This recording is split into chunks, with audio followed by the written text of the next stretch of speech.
Good morning everyone, welcome to my YouTube channel. ये video इस playlist की next video है जिसमें हम सीखेंगे कि आइकन लिस्ट को हम प्रॉपर तरीके से कैसे यूज करेंगे। बेसिकली इस प्लेलिस्ट में हम सीख रहे हैं कि जब हम कोई भी वेबसाइट वर्डप्रेस पे बनाते हैं तो एलिमेंटर पेज बिल्डर जो प्लगइन होता है उसका हम कैसे बेहतर तरीके से यूज कर पाएंगे कि हमारा जो वेबसाइट है वो प्रीमियम और ज़्यादा इफ़ेक्टिव लुक दे। ओके, तो सबसे पहले मैं आपको बता देता हूँ कि इस वीडियो में मैं आइकन लिस्ट को प्रॉपर कवर करने वाला हूँ। ओके, अगर आप ये प्लेलिस्ट फॉलो कर रहे हैं या फिर इस वीडियो पर आप पहली बार आए हैं तो मैंने आइकन बॉक्स और आइकन इमेज बॉक्स को मैंने ऑलरेडी बता रखा है। अगर ये वीडियो आपको इफ़ेक्टिव लगता है, नॉलेजेबल लगता है तो आप मेरे प्लेलिस्ट को विज़िट कर सकते हैं। ठीक है, तो चलिए वीडियो स्टार्ट करते हैं। सबसे पहले मैं बताता हूँ कि आइकन बॉक्स को कैसे और किस लिए यूज किया जाता है।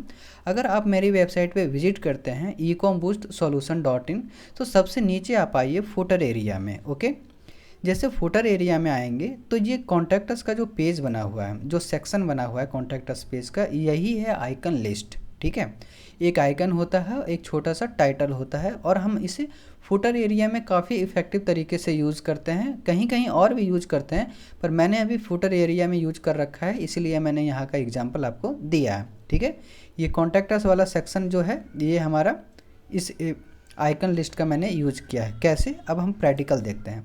सबसे पहले हम क्या करेंगे, एक कंटेनर लेंगे। कौन सा कंटेनर मैंने यहाँ पे लिया है, जो 50-50% में ऑलरेडी डिवाइडेड है। क्लियर, एक सेटिंग होता है। एडवांस में आने के बाद हम क्या करेंगे, पैडिंग लेंगे, टॉप से 50 का पैडिंग लेंगे और बॉटम से भी क्या करेंगे, हम 50 का पैडिंग लेंगे। लुक थोड़ा देखने में अच्छा लगता है, इसीलिए हम ये सब पैडिंग और मार्जिन लेते हैं। मैंने पिछले वीडियो में कवर कर रखा है। ओके, नाउ अब हम आ जाते हैं एलिमेंटर के जितने भी विजिट हैं उस लिस्ट पे। ठीक है, तो इस वीडियो में जो मैंने बताया आइकन लिस्ट, सबसे पहले हम क्या करेंगे, इस आइकन लिस्ट को ड्रैग एंड ड्रॉप करेंगे। क्लियर हो गया, ड्रैग एंड ड्रॉप हमने कर दिया। जैसे ही कोई भी विजिट एलिमेंटर में वर्डप्रेस के कंटेनर में हम ड्रैग एंड ड्रॉप करते हैं तो उसका एक स्पेशल कंटेनर या फिर सेटिंग्स ओपन हो जाती है जिसे बोलते हैं एडिट आइकन लिस्ट। मतलब जो भी विजिट, जो भी एलिमेंट आपने लिया उसकी एक पर्टिकुलर सेटिंग ओपन होगी, जिस सेटिंग के थ्रू आप उस आइकन को या फिर उस विजिट को आप कंप्लीटली अपने अकॉर्डिंग कस्टमाइज कर सकते हैं। ओके, तो सबसे पहले हम देखते हैं कंटेंट, देन स्टाइल, उसके बाद एडवांस। ओके, सबसे पहले हम कंटेंट वाले ऑप्शन पे। कंटेंट में क्या होता है कि जो भी आपको यहाँ पे दिया हुआ है, मतलब जो title, description, icon, icon colour जो भी है यहाँ पे वो एज अ कंटेंट आएगा। ओके, मैं ज़्यादा ओके ओके बोल रहा हूँ। ठीक है, तो सबसे पहले हम क्या करते हैं कि हम किसी भी चीज़ को, यहाँ पे आइकन लिस्ट आ गया, सबसे पहले यहाँ पे देखिए ये है डिफ़ॉल्ट। ठीक है, अगर हम इसे इनलाइन कर देते हैं तो ये हमारा आइकन लिस्ट इस तरह से अरेंज हो जाता है। अगर आप कोई प्रोजेक्ट कर रहे हैं, बना रहे हैं, अगर आपको लगता है कि इस तरह से अलाइनमेंट रहना चाहिए तो आप यहाँ से अलाइन कर सकते हैं। क्लियर, अभी मैं यहाँ पे इस तरह से मैं छोड़ दे रहा हूँ। ठीक है, नाउ यहाँ पे क्या है, लिस्ट, यहाँ पे है लिस्ट आइटम 2, लिस्ट आइटम 3। यहाँ पे कुछ भी दे सकते हैं। जैसे यहाँ पे मैं इसे ओपन करता हूँ तो यहाँ पे जैसे मैंने बताया था, यहाँ पर मैंने फ़ोन नंबर दे रखा है, ईमेल आईडी दे रखा है और यहाँ पे एड्रेस दे रखा है। उसी तरह से आप यहाँ भी चेंज कर सकते हैं। सपोज़ मैंने यहाँ पे कोई रैंडम मैंने फ़ोन नंबर दे दिया। क्लियर हो गया। यहाँ पर अगर मैंने यहाँ पे कोई रैंडम ईमेल आईडी दे दिया, ठीक है, ये हो गया। नाउ यहाँ पे अगर मैं चाहता हूँ एड्रेस देने के लिए तो यहाँ भी मैं क्या करता हूँ, कोई रैंडम मैं यहाँ पे एड्रेस दे देता हूँ। ये हमारा कंटेंट पार्ट। क्लियर, इसके बाद क्या करना है, हमको आना है स्टाइल में। स्टाइल में आने के बाद हमको देखना है कि क्या क्या और इसमें हम कस्टमाइज़ कर सकते हैं। सबसे पहले है स्पेस बिटवीन। क्या है भाई स्पेस, देखिए हर कंटेंट के बीच में कितना स्पेस होना चाहिए, आप यहाँ से स्पेस बिटवीन का जो ऑप्शन है वहाँ से आप डिसाइड कर सकते हैं। लेट्स सी, जैसे मुझे चाहिए कि इतना, मुझे कंटेंट के बीच में इतना डिस्टेंस रखना है 6 का यहाँ पे, या फिर हम यहाँ पे 10 लिख देते हैं। 10 पिक्सल का मुझे क्या चाहिए, कंटेंट स्पेस चाहिए 2 कंटेंट के बीच में। ठीक है, मैंने यहाँ पे कर दिया। नाउ अलाइनमेंट्स अभी तो स्टार्ट है, अगर हम चाहें तो सेंटर से भी कर सकते हैं, अगर चाहें तो आप एंड पॉइंट से भी कर सकते हैं, पर बेसिकली कहाँ से स्टार्ट होता है, सेंटर से। तो क्या करना है, हम सेंटर पर रहने दे रहे हैं, आप जैसा हो सके कर सकते हैं। डिवाइडर देखते हैं क्या है, जैसे ये अभी ऑन है तो ऑफ कर दें। जैसे डिवाइडर का क्या मतलब होगा, कंटेंट के बीच में एक छोटा सा पतला लाइन आ गया, आप देख पा रहे होंगे। डिवाइडर के बीच जो कंटेंट है उसके बीच में एक छोटा पतला लाइन आ गया। अगर आप चाहते हैं करना तो आप यहाँ पे कर सकते हैं।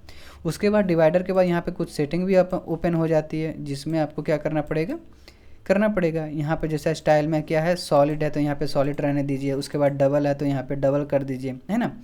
विड्थ, जो विड्थ क्या हुआ, जो कंटेंट के बीच में आपने जो लाइन दिया है उसका अब चौड़ाई कितनी होनी चाहिए। जैसे यहाँ पर मैंने 4 पिक्सल दिए तो आपको थोड़ा दिख रहा है, देखिए मैंने यहाँ पर 9 पिक्सल दे दिया। अगर मैं यहाँ पर 10 पिक्सल दे देता हूँ तो इस तरह से हमारा क्या होता है, डिवाइडर शो होता है। ठीक है, यहाँ तक क्लियर हो गया। नाउ विड्थ, देखिए विड्थ यहाँ से भी अब एडजस्ट कर सकते हैं, मतलब इसकी चौड़ाई कितनी होगी ये देखिए। अगर आप चाहते हैं सिर्फ कंटेंट के बीच तक रहे, कंटेंट का जितना पार्ट है उतना ही पार्ट तक हमारा विड्थ रहे, तो यहाँ से आप क्या कर सकते हैं, एडजस्ट कर सकते हैं। क्लियर हो गया। नाउ कलर, आप जो डिवाइडर का है वो आप कलर कैसा देना चाहते हैं, तो हम अगर आपके पास कोई कलर कोड है कि पर्टिकुलर कोई कलर यूज करना है तो आप यहाँ पे क्या कर सकते हैं, वो कलर का कोड यहाँ पे पेस्ट कर सकते हैं। मैं मानता हूँ आपको यहाँ तक क्लियर हो गया होगा। ओके, अभी मैं क्या करता हूँ, डिवाइडर को ऑफ कर देता हूँ, क्योंकि डिवाइडर में जितने भी सेटिंग्स थी मैंने आपको बता दिया। अगर आप सीख रहे हैं तो मैं चाहूँगा कि आप इसे खुद से करके देखिए, एक बार एक्सप्लोर कीजिए, थोड़ा गलती कीजिए, थोड़ा सही कीजिए, उसे करेक्शन करने का ट्राई कीजिए, तभी आप सीख पाइएगा। अदरवाइज़ वीडियो सिर्फ देखिएगा, आप सीख नहीं पाइएगा, विश्वास मानिए। ठीक है। नाउ नेक्स्ट पार्ट है हमारा आइकन। आइकन का क्या हो गया, आइकन का सबसे पहले अगर हम चाहें तो कलर चेंज कर सकते हैं। जैसे में कि ये देखिए आइकन कलर हमारा चेंज हो गया।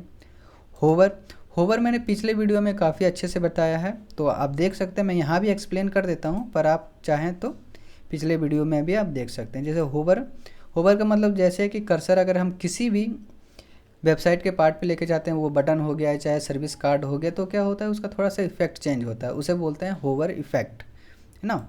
नॉर्मल पे आ जाते हैं। नाउ साइज, आइकन का साइज क्या होना चाहिए, यहाँ से आप आइकन का साइज डिसाइड कर सकते हैं। गैप, आइकन और कंटेंट के बीच में कितना गैप होना चाहिए, आप समझ पा रहे हैं। आइकन हमारा जो है वो एक जगह कांस्टेंट है, एक प्लेस पे कांस्टेंट है, पर जो हमने नंबर, एड्रेस और ईमेल आईडी दिया है वो क्या हो रहा है, मूव हो रहा है। ठीक है, अब आप यहाँ से डिसाइड कर सकते हैं कि आप कितना डिस्टेंस रखना चाहते हैं, ये आइकन और कंटेंट के बीच में कितना गैप रखना चाहते हैं, आप यहाँ पे डिसाइड कीजिए। नाउ हॉरिजॉन्टल एलाइनमेंट देखते हैं कि ये क्या है, मैं तो जनरली हमने यूज किया नहीं है। देखिए ये है सेंटर, कोई इशू नहीं है, अगर हम सेंटर में चाहें तो सेंटर में कर सकते हैं। वर्टिकल अलाइनमेंट है ना, इसमें भी कोई ज़्यादा के किसी में कोई भी ज़्यादा का फ़र्क नहीं पड़ता है, अगर आप कीजिएगा ना तो आपको सब समझ में आना चालू हो जाएगा। ठीक है।